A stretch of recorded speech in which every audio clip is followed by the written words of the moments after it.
What's going on, ladies and gentlemen? Welcome back to the channel for another market update. We're going to make this one very quick, but before we get into that, I want to say I hope everybody had a glorious day, and I hope everybody is ready to kill it tomorrow. All right, so, well, actually, you know what? Not just kill it tomorrow, but kill it for the next few weeks, all right?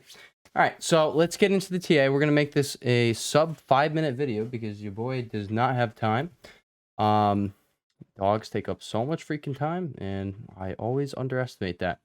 All right, but we are going to kick it off with SPX if we are going to load in there. There we go. All right, so clear as day, you see SPX bounce right on the zone we had marked here on SPY, QQQ. They're all the same exact zone. They represent the same exact thing.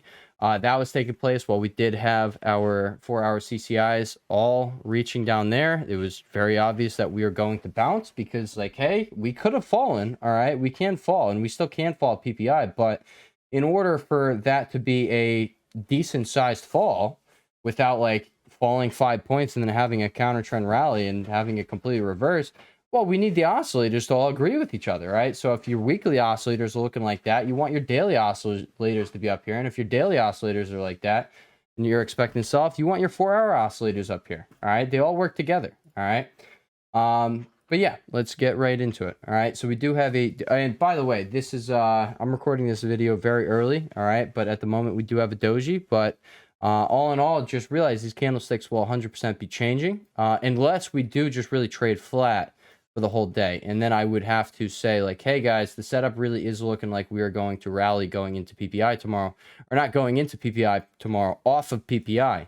All right, we do have FOMC, and I am expecting that to be bearish because we did have the non-farm payrolls. I believe it came out it was either 260K or 265K, and the estimate was 200K. It's a big beat right there. All right, that's not what you want.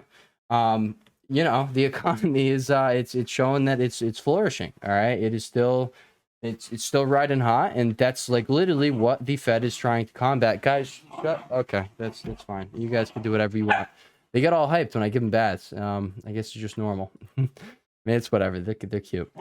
All right. So, yeah, you do have your oscillators all the way down here, oversold territory. You have your CCI almost there. All right. Almost to your buy line there. You have your stochastic crossing up, though, from oversold territory, which leads me to believe, guys, we are probably not going to be selling off tomorrow on PPI if we are looking like this. But nevertheless, guys, remember, we will be selling off. All right, like you guys see the weekly chart, it can't stay up here, it can't sustain itself. You see a DIA's chart, you see VIX's chart. All right, so like this really is the bottom. So no matter, like, the bottom for VIX and the top for the overall market, the S&P 500. All right, so like no matter what happens, these next two inflation reports, we got CPI on the 13th, and obviously we have PPI tomorrow morning at 8:30 Eastern Standard Time. So no matter what happens, just know we're going down, guys. There is not a doubt in my mind, guys. This is like, we're very close to the top. So if someone still is buying those month to 2 month outputs, you guys, you're going to be profitable on them. All right. The only thing we're going to do here is we are likely going to be back testing this, like I said in yesterday's video and the video before that. And then we are probably going to reverse down. We're probably going to end up coming down into that target right there, which is our gap fill, which we could have a temporary reversal from there. And maybe we do something like this where we go up, come down, go up, flip that, and then we carry on. And maybe then we start hitting these areas of support down there. All right. But all in all, guys, we will face that when it comes to us. All right. But for now, we do know the setup is like, hey, guys, super ultra bearish. We are right at the top. But keep in mind, in the short term, we will likely be rising because look at our oscillators. Look at your 4-hour oscillators. You're still down here. Now, what does this leave you open for? Maybe we do have a sell-off tomorrow on the news, and maybe we get something like that. And maybe this sets us up with a bullish divergence. I don't know. Then we end up doing something like that. Let's look at what SPX has going on over here. We have, yeah, your CCI is still all the way down here. Your stochastic is still all the way down here. This leads me to believe, guys, we are not going to be having a bad PPI report tomorrow. We just, like, we can, I'm going to point this out to you guys. We can stay down here on the 4-hour time frame for quite some time.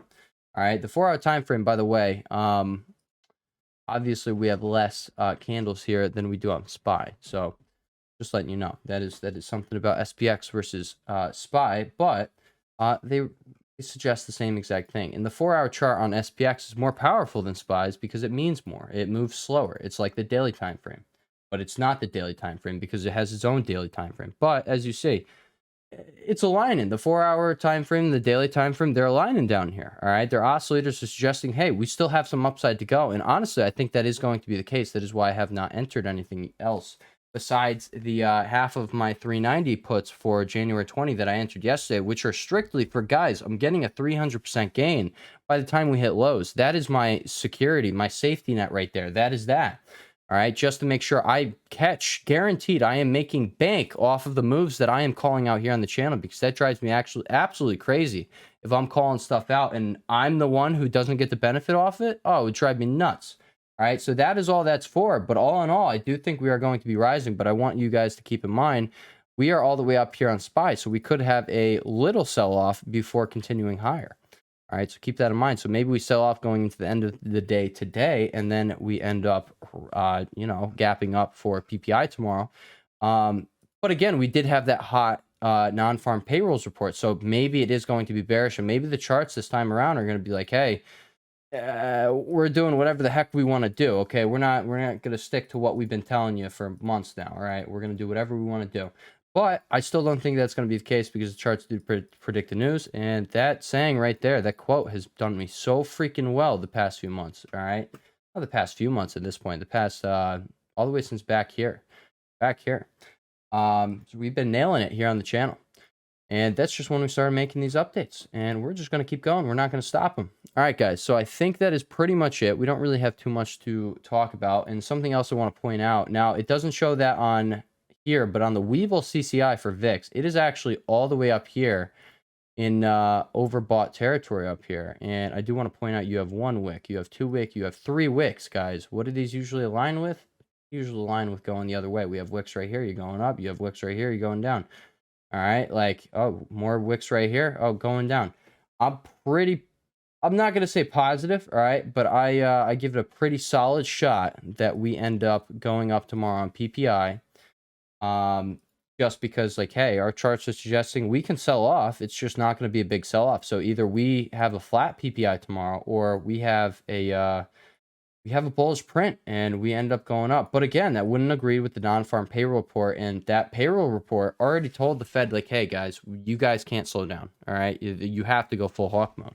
All right, but keep in mind, if you do have these two positive, or two, if they come in hot, all right, if you have these two hot inflation reports agreeing with the payroll report, well, then it's a guaranteed definite that, Jerome comes out super hawkish at FOMC, and we end up going down with that. And that would bring this weekly chart to fruition. All right, that really would. But also keep in mind, guys, if we do fall off of PPI and CPI and we're all the way down there, then, I mean, I would have to assume, hey, we're probably going to be moving up off FOMC. That's what the charts would be telling me then.